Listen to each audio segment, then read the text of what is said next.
할렐루야. 오늘은 마음의 허리를 동이라라는 제목으로 베드로전서 1장 13절에서 17절에 있는 말씀을 가지고 여러분과 은혜를 나누기를 원합니다. 여러분, 이 허리를 동이라. 우리가 무슨 일을 할 때 맨 먼저 또 행하는 것이 혁대, 소위 말하는 허리띠를 두르는 것입니다. 허리띠를 두른다는 것은 일을 시작하는 데 있어서 가장 중요한 시작인 것입니다. 이 허리라는 것을 왜 띠를 두르게 하느냐? 그것은 바로 허리에는 우리 중요한 척추라고 하는 그러한 그 기둥이라고 말할 수 있죠. 우리의 몸에 기둥이 세워져 있기 때문입니다. 허리가 망가지면 일어나 걸을 수가 없습니다. 또 허리가 망가지면 마비가 될 수 있어요. 목뼈의 척수, 이 허리에는 뇌로부터 이 신경이, 중추신경이 쭉 내려오는데, 그렇게 해서 이 허리 끝까지 그 척수가 이렇게 내려와 있어요. 근데 그 척수는 우리의 모든 운동기관을 관장하고 있습니다. 손발의 운동기관들, 그리고 여러 가지 참 우리 허리 안에, 배 안에 있는 그러한 장기들이 있죠. 그러한 장기들을 안전하게 흔들리지 않도록 묶는 그 복벽에 딱 묶어서 안정되게 해서 우리가 뛰어가거나 걸어도 이 장기가 흔들리지 아니하도록 이렇게 고정시키는 중요한 역할을 가지고 있어요. 그래서 허리띠를 두르지 아니하면 힘을 쓸 수가 없어요. 그래서 이 척수를 통해서 모든 운동기관들이 다 관장이 되기 때문에 그만큼 허리는 우리가 우리의 그 삶 속에서 아주 중요한 어떠한 일을 수행하는 데 있어서 가장 중요한 역할을 감당하고 있는 것입니다. 그렇기 때문에 오늘 이 성경 말씀에서도 우리가 교회의 머리는 예수 그리스도 우리의 주님이시죠. 그리고 각 지체가 이제 우리 모든 성도들인데 그 중에서도 척추와 같은 역할을 하는 분들이 누구냐? 그것은 바로 목회자가 아니고 사역자들을 말하는 거예요. 집사님이나 권사님이나 장로님이나 이러한 그 직분을 받은 자가 교회의 기둥이라 이게. 그 기둥이 힘이 없으면 흔들릴 수밖에 없어요. 제대로 걸을 수가 없는 것입니다. 목회자는 심장과 같아요. 사도 바울이 내가 그리스도의 심장으로 너희에게 권한다. 심장은 피를 공급해 주는 거예요. 생명을 공급해 주는 중요한 역할을 하고 있으며 여러분들이 그 피를 잘 공급받아서 여러분의 각자의 위치와 직제와 또한 직분대로 여러분이 잘 여러분의 직책을 수행할 때에 교회는 아름답고 또 참 건강한 공동체로 생명의 공동체로 그 임무를 감당하게 되는 것입니다. 그러므로 교회는 예배당이 아니고 바로 여러분의 몸입니다. 여러분이 바로 교회를 이루는 지체가 되는, 여러분이 스스로 교회를 이루는 교회의 하나의 유기체적인 공동체를 가지고 있는 것입니다. 자, 그러면은 여기서 오늘 우리 본문 말씀에 베드로전서 1장 13절에 보면 그러므로 너의 마음의 허리를 동이라 이렇게 했습니다. 마음의 허리를 동이라는 그 말씀은 무슨 말일까요? 우리가 육체의 허리를 동이기 위해서는 우리가 어떠한 일을 수행하기 위해서 하는 것인데 마음의 허리를 동인다는 것은 정신을 바짝 차리는 거예요. 그리고 우리가 바른 판단과 바른 분별력과 바른 생각을 우리가 하기 위해서 마음의 허리를 동이는 것을 말하고 있습니다. 그렇기 때문에 마음의 허리를 동인다는 그 말씀은 마음의 중심을 잡는 것이에요. 마음을 보호하고 마음이 원활하게 운영될 수 있도록 감동을 받고 바른 길로 선한 길로 우리의 마음이 움직여질 수 있도록 지탱하는 것이 마음의 허리요. 그 허리를 동인다는 것은 우리가 맑은 정신, 깨끗한 정신, 이 원어에는 네폰테스란 그 말이 있는데 그 영어로는 be sober. 그것은 술 취하지 않고 깨어 있는 상태를 말하고 있는 것입니다. 그리고 마음의 허리를 동이기 위해서 우리는 항상 깨어 있는 마음, 정신을 바짝 차리는 마음, 술 취하지 않고 성령에 충만하게 늘 하나님 앞에 감사함으로 찬양함으로 또한 기뻐함으로 쉬지 말고 기도하는 그러한 자세를 가지고 일에 임하는 것을 마음을 동인다, 이렇게 말씀하고 있는 것입니다. 여러분, 마음을 동일 때 우리는 정신이 깨어나는 것이에요. 정신이 맑아지는 것을 말씀하고 있는 것입니다. 여러분, 맑은 정신은 흔들리지 아니하고 평안한 마음을 유지하게 하는 것입니다. 여러분, 이 마음이라는 것은 우리의 몸과 우리의 정신을 주관하고 있는 거예요. 그래서 마음의 화평은 육신의 생명이라고 그랬어요. 그래서 마음이 평화스러워야, 마음이 또한 안정되고 정신적으로 깨어 있어야 우리의 몸도 생명을 유지하고 건강을 유지할 수가 있다는 것입니다. 그래서 몸과 마음은 따로 분리되는 것이 아니고 하나로서 마음이 평안하면 몸도 평안하게 되는, 우리 자율신경이라고 하는 교감신경과 부교감신경에 있는데 그 교감신경과 부교감신경이 잘 균형을 잡을 때에 마음이 평안해지고 심장도 맥박도 정상화가 되고 호흡도 정상화가 되고 체온도 정상화가 되고 혈액순환도 골고루 잘 심장이 안정스럽게 피를 뿜고 모세혈관이 활짝 열려서 건강을 유지할 수가 있는 것입니다. 그러므로 우리가 반대로 정신을 건강하게 하기 위해서는 우리의 몸을 단련시키는 것이 매우 중요한 거예요. 그래서 이게 정신을 맑게 하는 몇 가지 방법이 있는데, 우리가 예수를 믿는 자로서 그냥 우리가 기도만 한다고 몸과 마음이 건강해지는 게 아니잖아요. 우리의 몸은 몸대로 단련을 해야 되는 거예요. 육신의 단련, 유익이 있다고 그랬습니다. 육신의 단련은 조금의 유익이 있어요. 경건은 범사에 유익하다 그랬어요. 그런데 우리가 이 육신적인 단련으로 말미암아 정신을 맑게 하는 그러한 놀라운 효과를 가지고 있다니까요. 첫째는 정기적인 유산소 운동이에요. 유산소 운동 중에서 가장 쉽게 할 수 있는 운동이 무슨 운동이냐? 이것은 바로 빠른 걸음으로, 소위 말하는 파워워킹이라고 하는 그러한 걸음으로 빠른 속도로, 뭐 어떤 분들은 아령까지 들고 이렇게 막 걷는 분들이 있어요. 근데 그게 왜 우리의 정신 건강에 좋냐 하면은, 그렇게 걸으면은 우리의 몸에 있는 다리에 장단지가 있죠. 종아리. 그 종아리가 제2의 심장이라니까. 그래서 그 종아리가 이게 수축하고 이완하고 하면서 혈관을 쫙쫙 짜주는 거예요.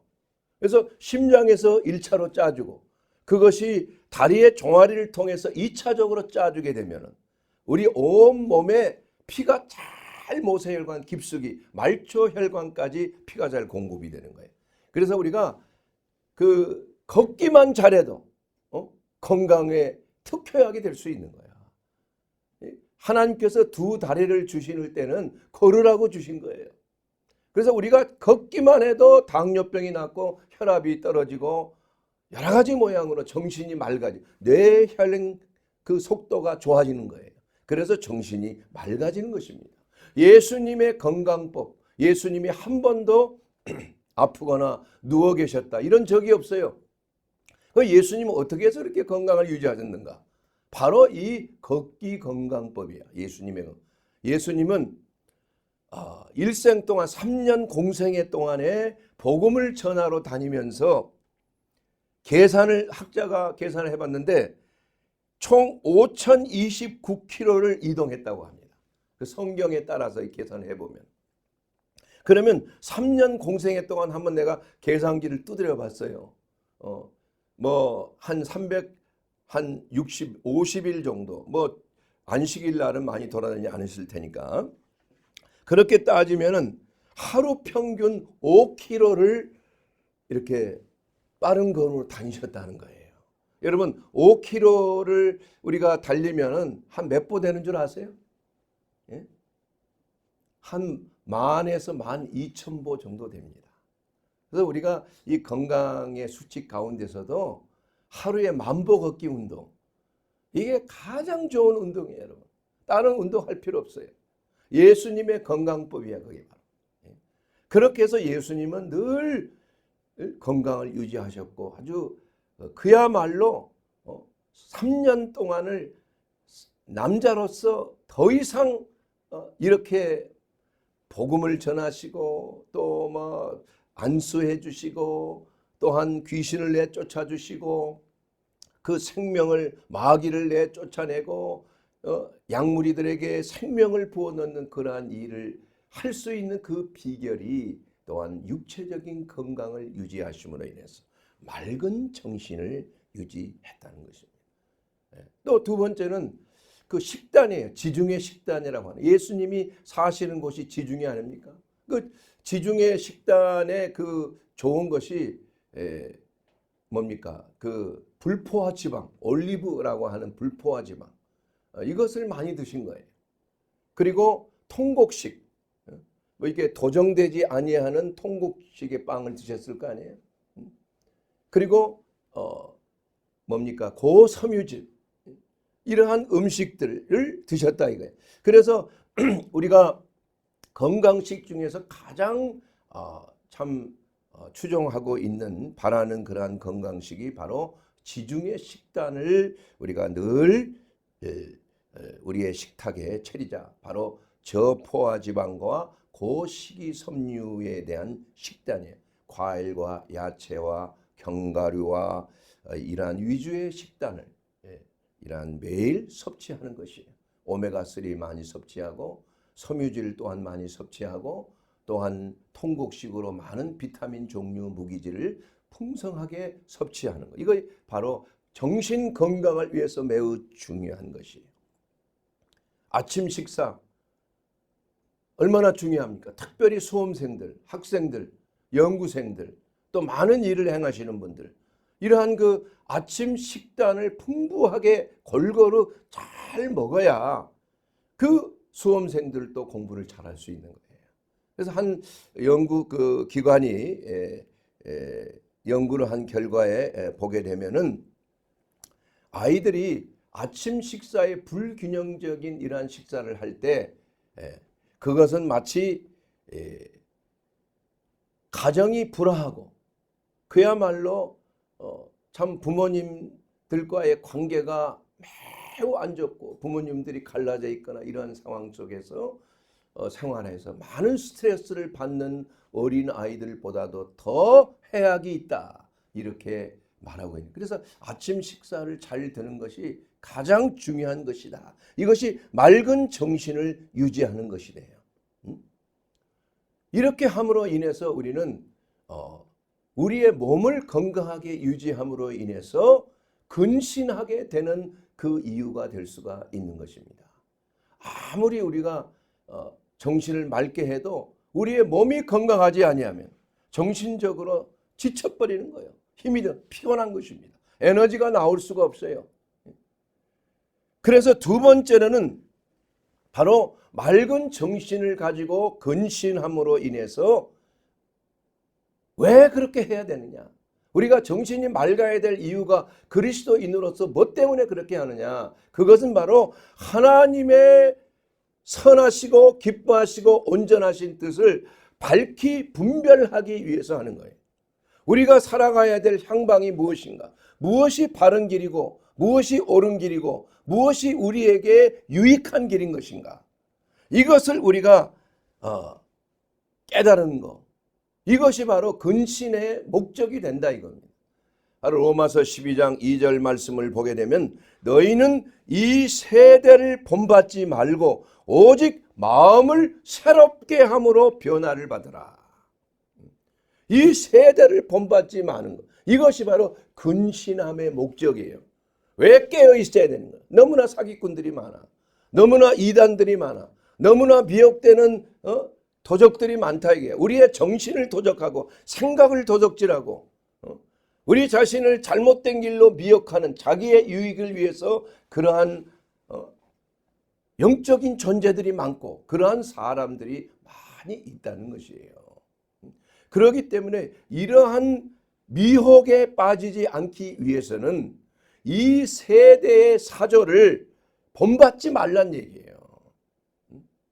그렇게 함으로 어떤 일이 일어납니까, 여러분?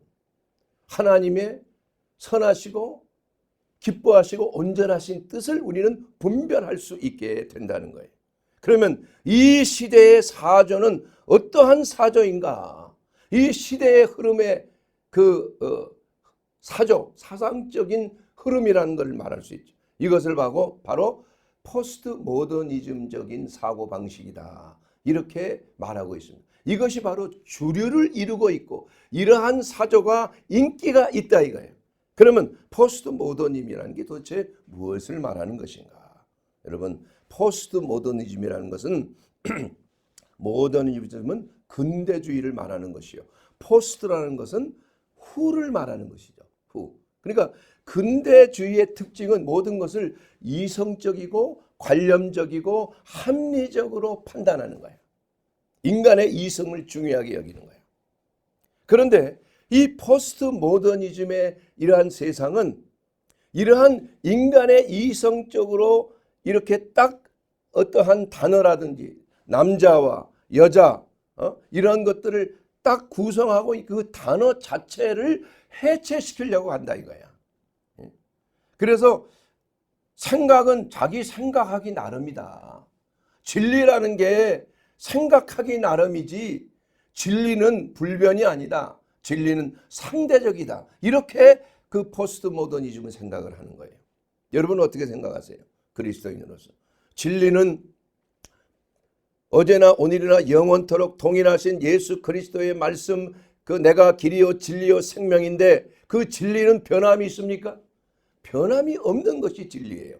만약에 진리가 변한다면은 그것은 진리가 아니라고 볼 수가 있는 것입니다, 여러분. 사랑하는 여러분.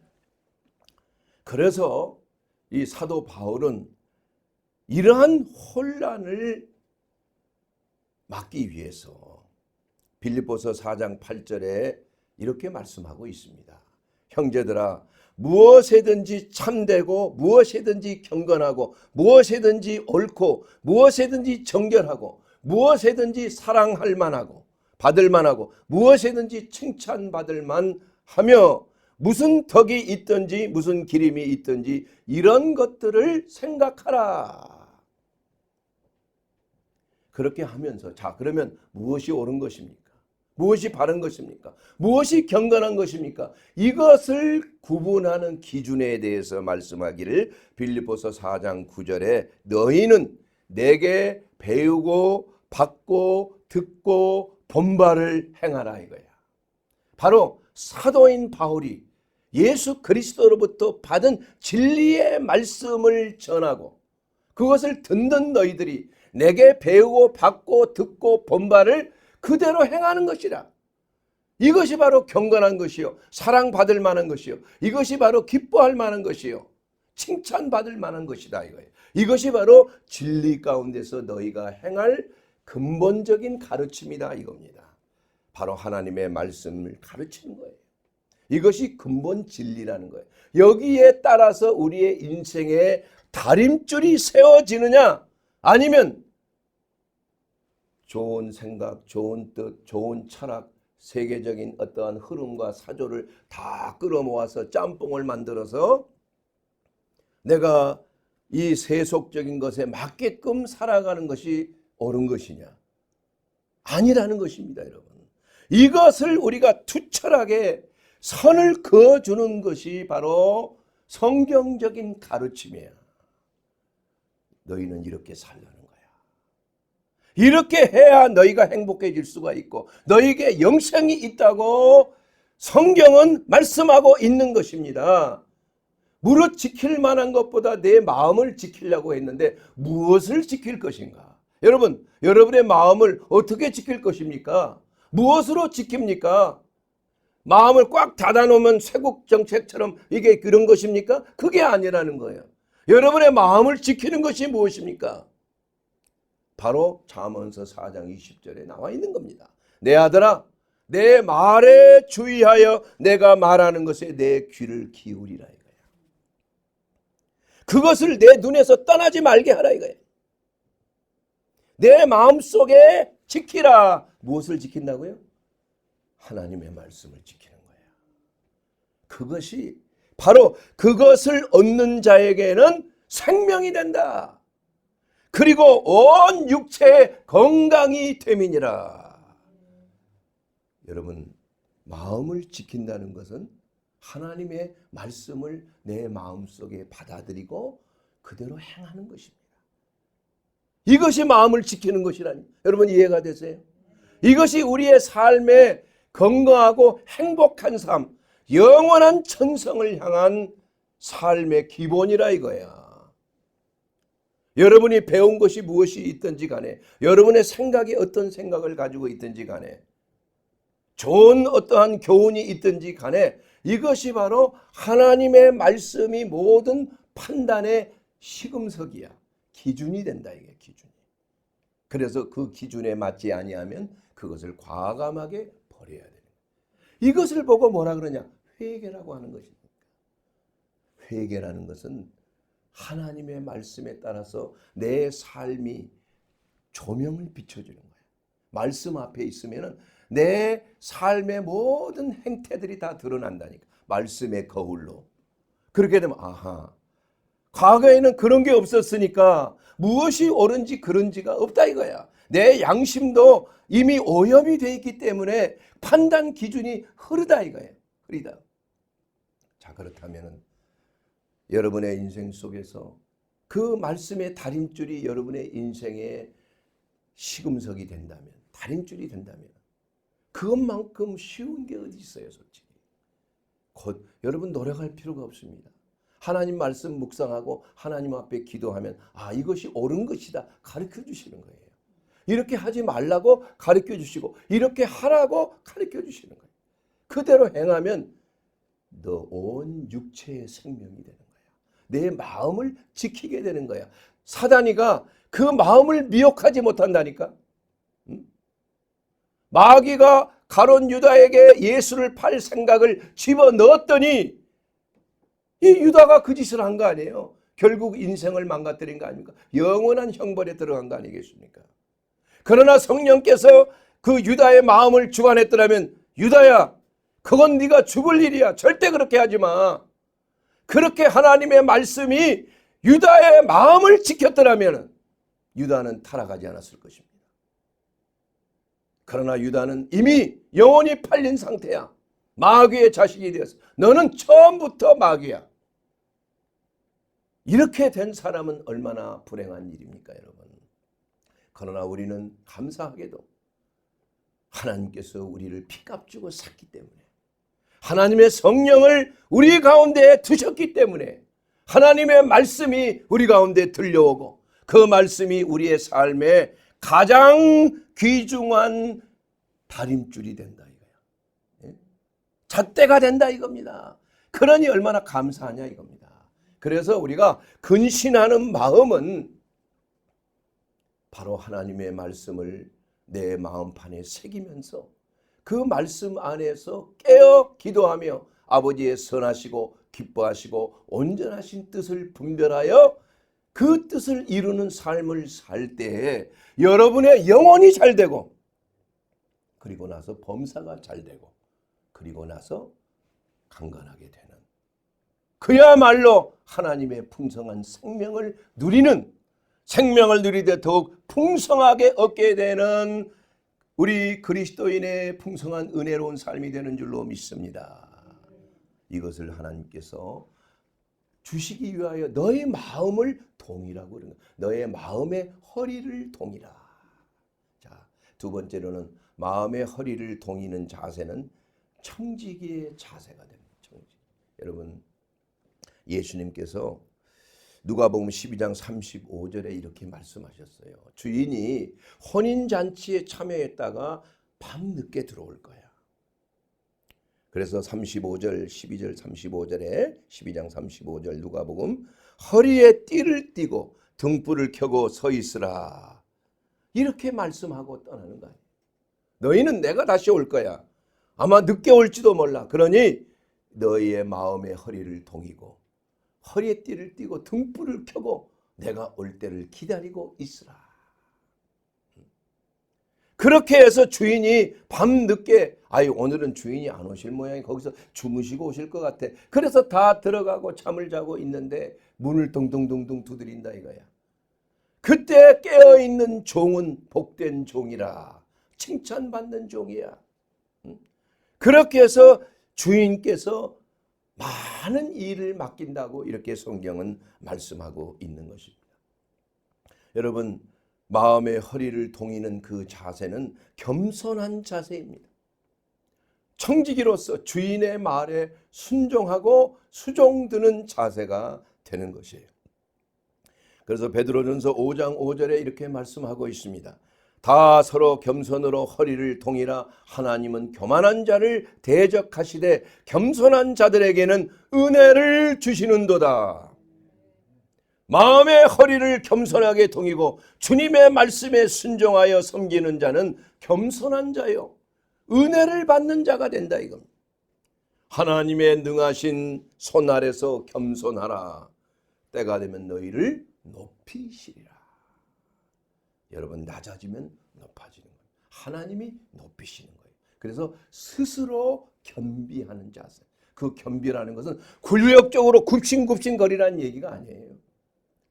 하나님을 주인으로, 우리 주 예수 그리스도를 나의 주님으로, 나의 하나님으로 두렵고 떨리면서 그를 섬기는 것입니다. 그분의 말씀을 듣고 두렵고 떨림으로 그 말씀을 이루는 삶이에요.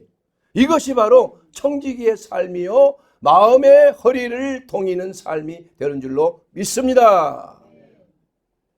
세 번째로, 마음의 허리를 동이는 사람은 심판을 예비하는 자인 것입니다.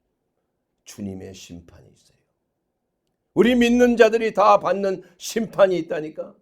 예수를 믿는 자는 심판에서 벗어나는 게 아니라는 것입니다. 우리가 백보자의 심판은 벗어날 수는 있어요. 그러나 주님이 재림하실 때, 주님이 천국의 혼인잔치를 끝내고 이 땅에 천년 왕국을 건설하기 위해서 이 땅에 강림하실 때에 그 심판이 있다 이거예요. 이건 백보자 심판이 아니라 이것은 행위 심판이에요. 예수를 믿는 자들에게 대한 심판이라는 것을 성경은 말씀하고 있는 것입니다. 이것이 바로 누가복음 12장 35절에 기록된 심판에 대한 말씀이에요. 도적같이 주님이 임하신다는 것입니다. 종들이 준비하고 잘 등불을 켜고 기다리고 있으면 상급을 받을 것이요, 그렇지 않고 있으면 매를 맞게 되리라. 심하게 벌을 받으리라. 이렇게 누가복음 12장 35절 이하에 말씀하고 있습니다. 여러분, 두렵고 떨림으로 구원을 이룬다는 그 말씀은 무슨 말입니까? 종의 자세로 마음의 허리를 동이고 주님이 언젠가는 오셔서 나의 모든 행위를 심판하신다는 그 놀라운 사실을 우리가 믿음으로 받아들이고 그 안에서 준비하는 삶이에요. 예수 그리스도의 행위 심판을 우리는 다 받게 된다니까. 여러분이 어떤 행동을 했는지, 여러분이 어떻게 주님의 마음을 아프게 했는지, 여러분이 어떻게 해서 선한 행실을 행했는지, 목자는 목자에 대해서 그 맡은 종들을 어떻게 말씀으로 잘 양식을 나누어 줬는지 성경에 오늘 기록하고 있어요. 목자는 말씀의 양식을 맡은 종들에게 잘 나눠주는 목자야. 종이에요. 종들마다 다 직분이 달라. 그것을 잘하지 못하면은 주님으로부터 엄격하게 벌을 받는다고 그랬어요. 매를 맞는다고 성경이 나와 있어요, 여러분. 지옥에 간다는 그 말이 아니라 상벌이 있다는 것이에요. 그렇게 해서 그리스도의 심판대 앞에 섰을 때는 면류관들이 준비되어 있는 거예요. 그런데 중요한 것은 무엇입니까? 모든 것을 믿음대로 판단하는 것이 아니라 뭐대로? 행위대로 판단하신다. 베드로전서 1장 17절에 외모로 보시지 않고 각 사람의 행위대로 판단하시는 자를 너희가 아버지라 부른즉 너희와 나그네로 있을 때를 두려움으로 지내라. 뭐하러 지내라고요? 두려움으로 지내라는 거야. 하하 호호 하하. 뭐 노세 젊어서 노세. 하나님 주신 뭐 잠깐 인생인데 좀 즐겁게 생활하면서 뭐 좀 이렇게 좀 한 번 있는 인생인데 뭐 그렇게 하고 싶으면 하시란 얘기야. 그런데 중요한 것은 이 모든 것들이 다 주님 앞에서, 그러면 공적이 없을 거 아니에요. 맨날 놀고 먹고 했으면. 믿음으로 구원받고 은혜로 말이야 주님 모시고 살았으면 뭐 천국은 주님께서 특별히 구원의 은총을 주셔서 천국에는 들어갈 수 있을지 모르지만 부끄러운 구원을 받는 자가 되지 말라 이겁니다, 여러분. 좀 멸관 받는 자가 되라 이거야, 여러분. 그 멸류관이라는 것은 무엇을 말합니까, 여러분? 바로 주님의 재림이 되실 때, 강림하실 때 하늘로조차 주의 호령과 천사장의 소리와 하늘의 나팔 소리로 강림하실 때에 먼저 주 안에서 죽은 자들이 일어나서 공중으로 들림받고 살아있는 자는 호련히 변화되어 공중에서 혼인잔치 예수님을 만나게 된다 이겁니다. 그때 하나님 주님께서는 다 심판하십니다. 그때 바로 5가지의 면류관이 예비되어 있다는 거니까. 예비되어 있어요. 여러분 잠깐 그 5가지만 잠깐 말씀드릴게요. 첫째는 썩지 아니할 면류관이에요. 그것은 바로 복음을 전파하기 위해서 절제하고 집중하고 열심히 하는 자, 절제하는 자. 복음을 전하기 위해서 내가 누릴 수 있는데도 불구하고, 내가 좀 큰 집에서 좀 떵떵거리면서 말이야 이렇게 좀 왕처럼 살 수 있는 그런 것임에도 불구하고 절제하면서 복음을 전하기 위해서 절제하는 사람, 자기 자신을 조금 절제하는, 누리는 것도 절제하는 사람, 이 썩지 아니할 면류관이야. 여러분 다 받게 되길 바랍니다. 두 번째로는 기쁨의 면류관이에요. 기쁨의 면류관은 복음을 전해서 영원 구령을 열매를 맺는 것. 영혼을 많이 주께로 인도하는 자는 기쁨의 면류관이 씌워진다니까. 여러분 믿습니까? 여러분 이 면류관 받을 자는 정해져 있어요. 여러분 얼마나 전도했습니까? 예수께로 전도한 사람 얼마나 됩니까, 여러분? 그 사람들이 예수 믿고 거듭났으면 여러분이 면류관 받는다니까요. 공짜가 없어요. 세 번째로는 의의 면류관이야. 그것은 바로 주님의 재림을 사모하는 자들에게 주시는 면류관이에요. 의의 면류관. 네 번째로는 뭡니까? 영광의 면류관이에요. 그것은 목자가 받는 면류관. 목사님들이 받는 면류관이에요. 또 교사들이 받는 면류관이에요. 주일학교 교사, 영혼을 양육하는 자들, 말씀을 가르치는 자들이 받는 면류관이에요.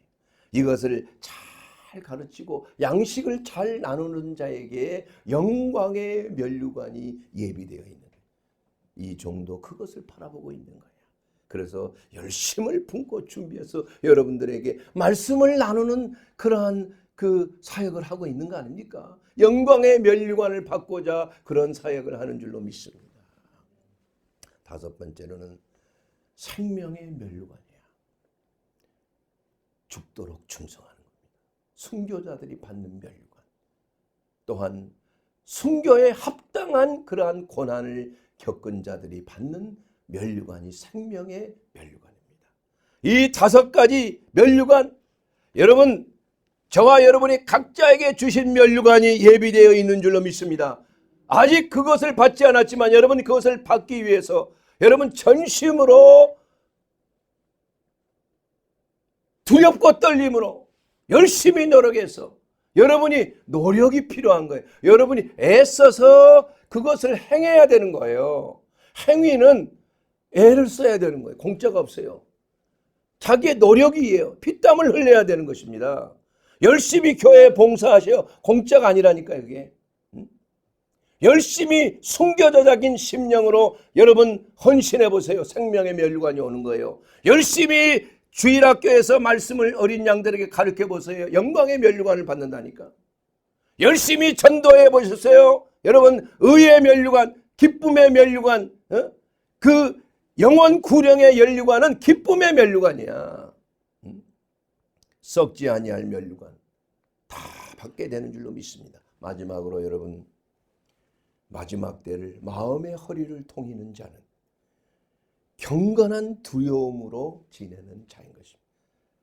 여러분 마지막 때에 얼마나 많은 환난들이 있습니까? 여러분? 신앙생활을 지킨다는 것이 이 포스트 모더니즘 시대에 모든 것들을 다양하고 인정하는 시대야.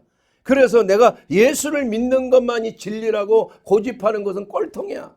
보수야. 꼴통 보수. 그러니까 예수 믿는 것 자체가 핍박을 받을 수가 없다니까. 너희도 좀 우리 믿는 것 좀 존중 좀 해봐. 물론 존중하지. 그러나 그 길은 멸망의 길로 가는 길인데 어떻게 그 길을 같이 합해서 연합합니까? 안 되잖아요. 그건 어쩔 수 없는 거예요. 우리는 우리의 갈 길을 가야 되는 것입니다. 세상이 우리를 핍박하고 무시하고 멸시하고 조롱할지라도 하나님이 주신 그 길만이 진리의 길이요, 그것이 바로 아버지께로 가는 천성의 길이요, 좁은 문으로 들어가는 길이요, 좁은 길로 가는 그러한 길이 되는 줄로 믿습니다. 그러므로 우리는 모든 우리의 남은 여생을 경건한 두려움으로 지내는 자가 되라는 얘기예요. 기록하였을 때 내가 거룩하니 너희도 거룩할지니라. 여러분 이렇게 하는 것이 싫습니까? 여러분 이런 생활하는 것이 꼭 그렇게 어렵게 생활해야 되나? 그러면 여러분 그거 하지 마세요. 그러나 하나님이 보시기에는 상급이 없다니까요. 하나님이 보시기에는 잠깐의 우리가 고통과 근심, 거룩한 근심 속에서 두렵고 떨림으로 우리의 삶을 인정하고 또한 이웃을 위하여 우리가 섬기는 자세로 허리를 통이고 하나님의 말씀을 잘 지키고 양무리들을 섬기고 또 이웃을 섬길 때 우리 하나님께서는 반드시 거기에 대한 보상이 있는 것입니다. 사도 바울이 바로 내가 당하는 이 고난은 내가 받을 영광에 비하면 좋게 비교할 수가 없느니라. 사도 바울은 바른 선택을 했습니다. 여러분 열심히 돈 왜 법니까? 고생하면서 노후가 좀 편하려고 그러지 않습니까? 그 비유가 되는 거예요. 우리가 왜 예수 믿는 자로서 누릴 수 있는 그 풍성한 모든 부유함과 풍요로움을 우리가 절제하고 인내하면서 취하지 아니하고 우리가 왜 두렵고 떨림으로 이 경건한 삶을 살게 되는 것입니까? 이것은 바로 우리 주 예수 그리스도의 나타나심을 사모하기 때문인 것입니다. 사랑하는 여러분, 인생은 잠깐입니다. 나중에 지나간 후에 나도 그렇게 살았으면 좋았는데, 나도 그렇게 예수 믿으면서 나도 그렇게 주님의 영광을 위하여서 살았으면 좋은데 저 사람 이 면류관 받는 거 보니까 후회가 되는 인생, 그런 인생을 사시겠습니까? 아니면 잠깐 내가 고생스럽지라도 내가 좀 취할 수 있는 것일지라도 절제하면서 인내하면서 하나님의 나라와 그 의를 위해서 이웃을 내 자신과 같이 사랑하는, 섬기는, 말씀을 나누는, 그리스도의 증인된 삶을 사는, 착한 행실을 행하는, 하나님이 기뻐하시고 온전하시고 선하신 뜻 가운데 거하는 그러한 삶을 사시겠습니까? 나와 내 집은 하나님의 말씀을 선택하고 따를 때 여호수아가 말한 것처럼 결단이 필요한 것이에요. 여러분, 나중에 노년을 위해서 열심히 노력한 사람들이 많이 있지만은, 그러나 나중에 받을 영광의 멸류관, 영원한 영생에 받는 영광과는 비교할 수 없는 이러한 자그마한 영광을 위해서 여러분의 인생을 허비하겠습니까? 여러분의 인생을 이러한 자그마한 물질적인 것 때문에 여러분의 인생을 파는 것입니까? 아니라는 얘기예요. 그러기 위해서 예수님이 내 삶의 목적이 돼야 돼요. 예수 그리스도를 내 삶 속에 나타내는 것, 이것이야말로 하나님의 나라에서 영원히 받을 큰 상급이 내게 약속이 되어 있는 거예요. 부르신 부름의 상을 위하여 달려가는 그러한 사도 바울의 모습처럼 우리도 이제는 언젠가는 주님이 오실 날이 가까워 왔는데, 이것을 준비하며 예비하며 내 자신을 쳐서 복종케 하며 인내하며 절제하며 아버지의 선하신 뜻을 내 삶 속에 이름으로 말미암아 그리스도 예수 안에서 예수님을 닮는 형상으로 변화되는 그 놀라운 기쁨과 평안이 넘치는, 이것은 내 육신의 평안이 아니요 내 영혼의 평안이 넘치는 그러한 삶을 살게 되기를 주의 이름으로 축원합니다. 그러기 위해서 예수 그리스도가 나의 주님, 나의 하나님이 되어야 하는 것입니다. 우리가 섬길 수 있는 유일한 분은 바로 누구십니까? 바로 주 예수 그리스도 아니겠습니까? 주님의 그 발자취를 쫓아서 주님이 행하셨던 그 일을 우리는 행하고, 주님이 오시는 그날까지 너희 가운데 착한 일을 행하신 그이가 예수 그리스도의 강림하실 때까지 반드시 우리를 통하여 이루게 되기를 간절히 축원하옵나이다. 아멘.